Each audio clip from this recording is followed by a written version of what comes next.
کسی سمجھدار آدمی کا قول ہے آدمی اس دنیا پر کیسے خوش ہو سکتا ہے جبکہ یہاں دن مہینوں کو، مہینے سالوں کو، اور سال زندگی کو کم کرتے چلے آ رہے ہیں۔ کاش ہم یہ سمجھنے والے بن جائیں۔ ایک اور جگہ قرآن مجید فرقان حمید میں عبرت لینے کی بات ہے نا، اللہ قرآن میں فرماتا ہے یقلب اللہ اللیل والنہار ان فی ذلک لعبرۃ لأولی الابصار۔ اللہ قرآن میں فرماتا ہے اللہ رات اور دن کو تبدیل فرماتا ہے، بے شک اس میں آنکھ والوں کے لیے سمجھنے کا مقام ہے۔ رات ہے نا، تھوڑی دیر بعد دن ہو جائے گی، دن کے بعد رات ہو جائے گی، جیسے رات اور دن بدل رہے ہیں نا۔ ایکچولی علماء کہتے ہیں یہ رات اور دن تمہاری سواریاں ہیں، تم اس پر سوار ہو کر اللہ کی بارگاہ میں جا رہے ہو، گزرتے جا رہے ہیں دن اور تم آگے بڑھتے بڑھتے قبر میں چلے جاؤ گے۔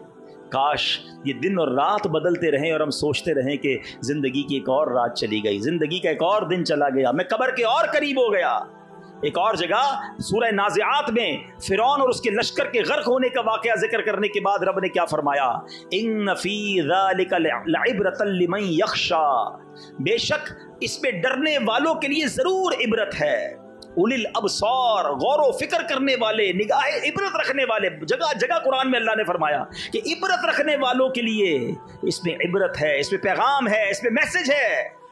ایک تو قرآن پڑھتے نہیں اور پڑھتے ہیں تو سمجھتے نہیں، ہمیں تو دوستوں میں گپ شپ سے فکر نہیں۔ اچھا اطلاع بھی ملتی ہے، پتہ چلا آج اس کا انتقال ہو گیا، ہاں وہ آج دوپہر کو بھی ہمارے ساتھ تھا، کوئی احساس نہیں کہ یار اس طرح چلا گیا، میں بھی جاؤں گا، فلاں نوجوان کا ایکسیڈنٹ ہو گیا، فلاں 20 سال کا نوجوان دنیا سے چلا گیا، خیال بھی نہیں آتا کہ یار میں تو 30 سال کا ہوں، میں تو 10 سال زیادہ اس سے جی گیا، میری بھی خبر آئے گی۔ کبھی مسجد کے مائک سے اعلان ہوتا ہے کہ فلاں بھائی کا رضائے الہی سے انتقال ہو گیا، کبھی دل میں خیال آیا کہ یار اپنے ہی نام اپنے آپ سے پوچھے بندہ کہ یار کبھی یہ بھی اعلان ہوگا کہ عبد الحبیب کا رضائے الہی سے انتقال ہو گیا؟ اپنے آپ کو عبرت تو دلاؤ یار کہ یہ اعلان بھی ہونے والا ہے، یہ میسج بھی چلنے والا ہے، ایصال ثواب کر دیں فلاں کا انتقال ہو گیا، 1-2 دن بات ہوگی، اس کے بعد میں اکیلا قبر میں ہوں گا اور میرے اعمال میرے ساتھ ہوں گے۔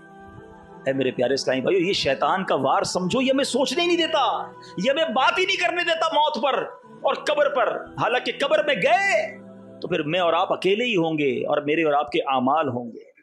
ہم کیوں تیاری نہیں کر رہے؟ شیطان ہمیں نہیں کرنے دے رہا مرنے کی تیاری۔ آپ کو پتہ ہے جب کسی کا انتقال ہوتا ہے نا تو گھر والے اور دوست پتہ ہے کیا کہتے ہیں؟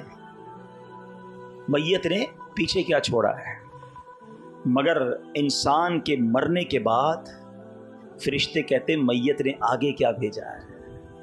کبھی سوچا آپ نے آگے کیا بھیجا ہے؟ نیک اعمال ہیں کہ نہیں، نمازیں ہیں کہ نہیں، روزے ہیں کہ نہیں، صدقے ہیں کہ نہیں، اللہ کی رضا والے کام ہیں کہ نہیں، قبر جنت کا باغ بنے گی یا نہیں؟ کیوں نہیں سوچتے؟ ہمارے اسلاف تو ایسا لگتا ہے کہ بس کہتے ہیں آخرت کی کوئی بات سمجھنے کا بہانہ ڈھونڈتے تھے۔ ایک بزرگ کے بارے میں آتا ہے کپڑا بڑا اچھا بناتے تھے، کسی کپڑے والے بیپاری کے پاس گئے، کہا میرا کپڑا خرید لو۔ اس نے کپڑا دیکھا اور کہا اس میں تو کلر اسکیم بھی ٹھیک نہیں ہے، اسٹچنگ بھی ٹھیک نہیں ہے، 2-3 فالٹ نکالے۔ وہ بزرگ رونے لگ گئے۔ وہ کپڑے کا بیپاری کہتا رو کیوں رہے ہیں، میں آپ کا کپڑا خرید دیتا ہوں، روئیں تو نہ۔ کہتے میں اس لیے نہیں رو رہا کہ تم میرے کپڑے میں عیب نکال رہے ہو۔ کہتے مجھے یاد آ گیا کہ میں نے تو اپنے حساب سے بڑا زبردست کپڑا بنایا تھا، مگر یہ کپڑا جب کسی ماہر کے ہاتھ میں آیا، ایکسپرٹ کے ہاتھ میں آیا، تو اس نے غلطیاں نکالنا شروع کر دی کہ اسٹچنگ ٹھیک نہیں ہے، کلر ٹھیک نہیں ہے، اس کی سائز ٹھیک نہیں ہے۔ میں نے تو ساری زندگی اپنے حساب سے نمازیں پڑھی ہیں، صحیح پڑھی ہیں، اپنے حساب سے روزے رکھے ہیں، صدقے کیے ہیں، مگر جب یہ میری نیکیاں اللہ کی بارگاہ میں جائیں گی اور قیامت کے دن کہہ دیا گیا کہ تیرے سجدے قبول نہیں، اس میں اخلاص نہیں ہے، تیرا صدقہ قبول نہیں، اس میں اللہ کی رضا نہیں ہے، تو نے جناب جو روزے رکھے وہ ٹھیک نہیں ہے، تو میں کدھر جاؤں گا؟ اب بتاؤ کدھر کپڑے کی ڈیل، کدھر آخرت کی یاد؟ آپ پوائنٹ سمجھ رہے جو میں سمجھانا چاہ رہا ہوں؟ یعنی معاملہ دنیا کا ہوتا تھا، وہ آخرت کو یاد کر کے روتے تھے۔ ہمارے سامنے موت میت پڑی ہے، مگر ہم پھر بھی آخرت کو یاد کرنے کے لیے تیار نہیں، پھر بھی اپنی قبر و آخرت کو یاد کرنے کے لیے تیار نہیں۔ ایک بزرگ کے بارے میں آتا ہے، پہلے حمام جو ہے نا، پہلے کے زمانے میں، ہمارے اب تو گھروں میں حمام ہوتے، پہلے ایسا نہیں تھا، ایک پورے شہر میں 2-4 حمام ہوتے تھے، لوگ ادھر ہی جا کے نہاتے تھے۔ تو ایک بہت بڑے بزرگ وہ حمام پہ گئے، اس نے کسی نے روک لیا، کہا پیسے دو، کہا پیسے تو نہیں ہیں، کہا بغیر پیسوں کے حمام میں نہیں جا سکتے۔ رونے لگ گئے، آخرت کی یاد آ گئی۔ کہا آپ روئیں نا، میں جانے دیتا ہوں، فری میں جانے دیتا ہوں۔ کہا نہیں، اس لیے نہیں رو رہا، کہ یہ حمام تو ایسا ہے جس میں نیک بھی جا کے نہاتا ہے, غریب بھی نہاتا ہے. ہیں تھوڑے سے پیسے نہیں تھے, تم نے مجھے اس کے دروازے پر روک دیا. جنت میں تو جائے گا ہی وہی جو رب کا جس سے رب راضی ہوگا. اگر جنت کے دروازے پر مجھے روک دیا گیا کہ نیکیاں نہیں, تمہیں نہیں جانے دیں گے, تو میرا کیا بنے گا؟ آپ سوچو یار, ہمارے بزرگان دین کیسے عبرت حاصل کرتے تھے کہ آخرت کی یاد ان کے دلوں میں ایسے ہوتی تھی کہ واقعہ دنیا کا کوئی ہوتا تھا, فکر آخرت کی ستاتی تھی. ہمارے پیر و مرشد امیر اہل سنت کو اللہ نے بڑا فکر آخرت والا دل دیا ہے.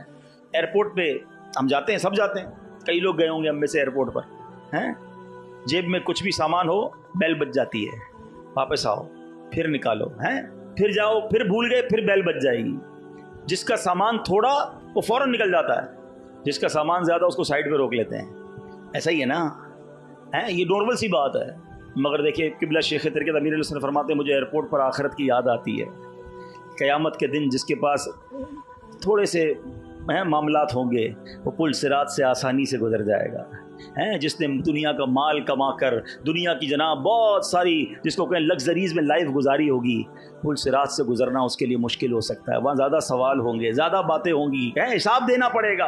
ادھر بھی جس کے پاس لگیج نہیں, جیب خالی, آپ جائیے, آپ کلیئر ہیں. جتنی چیزیں زیادہ اتنی چیکنگ زیادہ. سمجھنے والا دل چاہیے, احساس والا دل چاہیے کہ میں نے زندگی ایسے گزارنی ہے کہ پل صراط سے گزرتا. ہمارے بزرگان دین کیسے لیتے تھے عبرت, کیسے لیتے تھے؟ آج کل سردی پڑ رہی ہے نا, آپ کو پتہ ہے سردی کا بھی جہنم میں عذاب ہے. گرمی کا عذاب تو آپ نے سنا ہوگا, سردی کا بھی عذاب ہے. اور ایک ایسی وادی ہے جہاں اتنی ٹھنڈ ہوگی کہ جب مجرمین کو وہاں ڈالا جائے گا تو سردی کی وجہ سے ان کے جسم کے ٹکڑے ٹکڑے ہو جائیں گے. اور گرمی, جہنم کی گرمی, المان والفیس. حضرت داؤد اعلیٰ نبینا علیہ الصلوۃ والسلام اللہ کے نبی ہیں نا, خوف خدا کیسا تھا.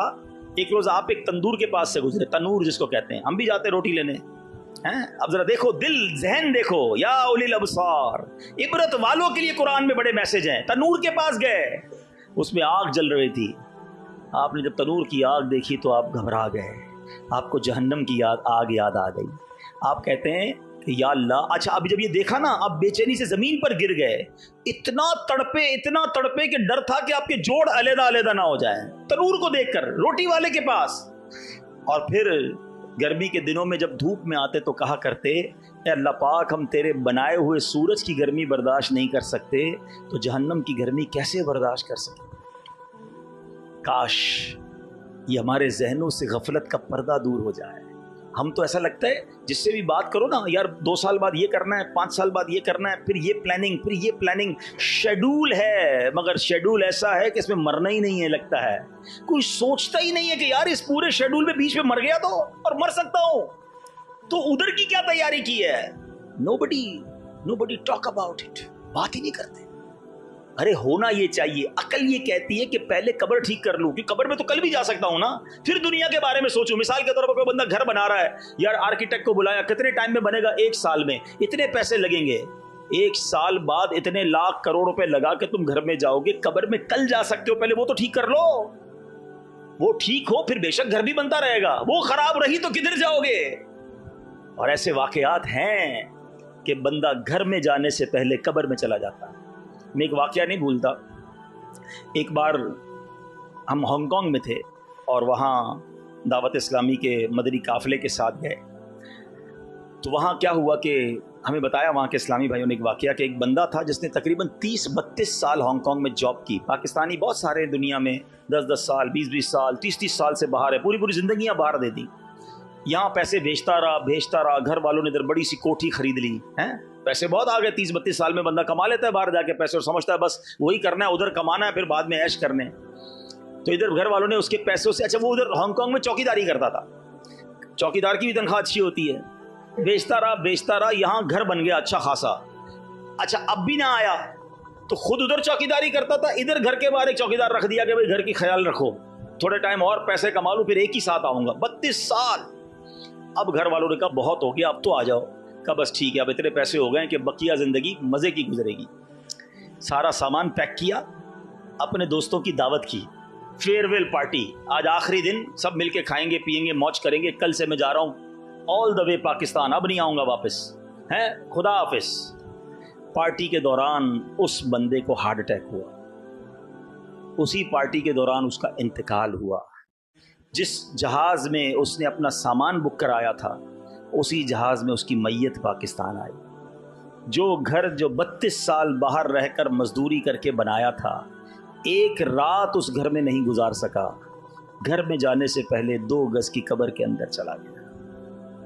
جگہ جی لگانے کی دنیا نہیں ہے، یہ عبرت کی جا ہے، تماشا نہیں۔ اللہ کرے میں اور آپ سمجھیں، ہم غافل ہیں، ہم نہیں سوچ رہے کہ ہمیں مرنا ہے، ہم نہیں سوچ رہے کہ ہمیں قبر کی تیاری کرنی ہے، کوئی میسج نہیں آئے گا، کوئی پیغام نہیں آئے گا، بہت ساری چیزوں کے لیے الرٹ آتا ہے، ریمائنڈر آتا ہے، موت کے لیے کوئی ریمائنڈر نہیں ہے کہ جناب 4-5 دن رہ گئے توبہ کر لو، نہیں، صبح پتہ نہیں ہوتا اور رات بندہ قبر میں ہوتا ہے، لیکن بات نہیں کرتے، سوچتے نہیں۔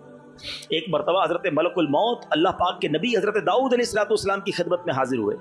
حضرت داؤد علیہ السلام نے ان سے موت کے قاصدوں کے متعلق پوچھا کہ اے ملک الموت بتاؤ موت کے میسنجر کون سے ہیں؟ تو ملک الموت نے کہا کہ اے اللہ پاک کے نبی، آپ کے والد، آپ کے بھائی، آپ کے پڑوسی سارے کہاں ہیں؟ کہ وہ سارے تو چلے گئے، دنیا سے چلے گئے۔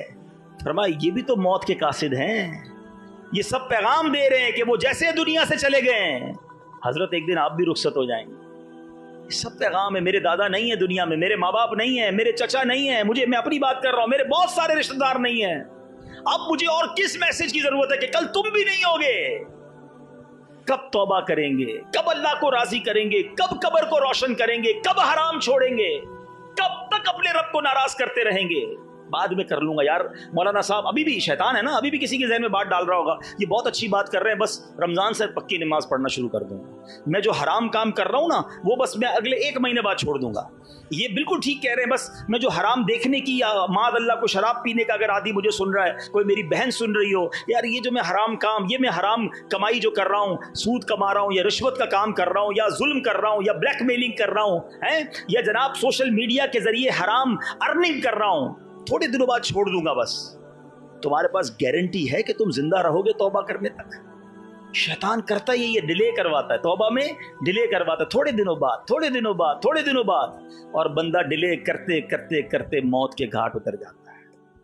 توبہ میں دیر نہیں ہوتی، ابھی کرنی ہے، آج کرنی ہے۔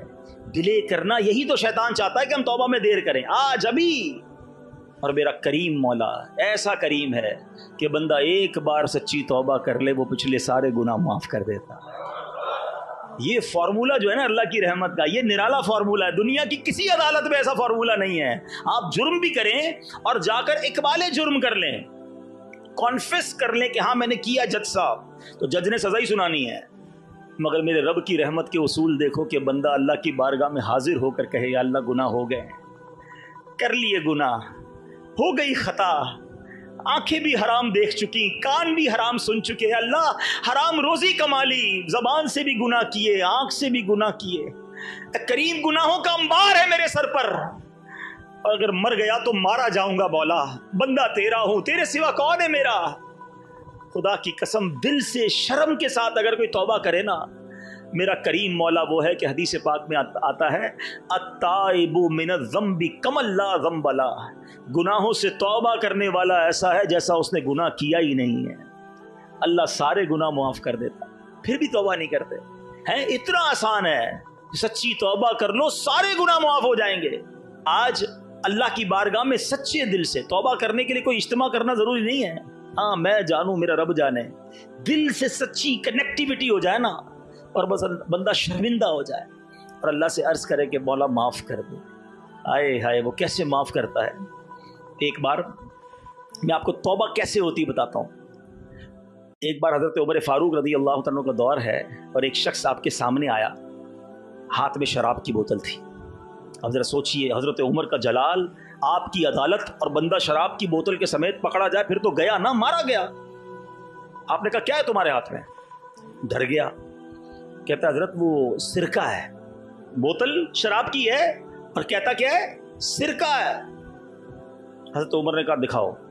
اچھا اب ذرا تھوڑا سا سینیریو سمجھیے گا، حضرت عمر یہ کھڑے، یہ بندہ یہ کھڑا ہے، آمنے سامنے بندہ کھڑا ہو، کتنی دیر کا وقفہ ہوگا بات چیت میں؟ سیکنڈز۔ وہ بندہ کہتا ہے اب اگر حضرت عمر کو میں نے بوتل دکھائی اور یہ شراب کی ہوئی تو میں گیا، مارا گیا۔ within a seconds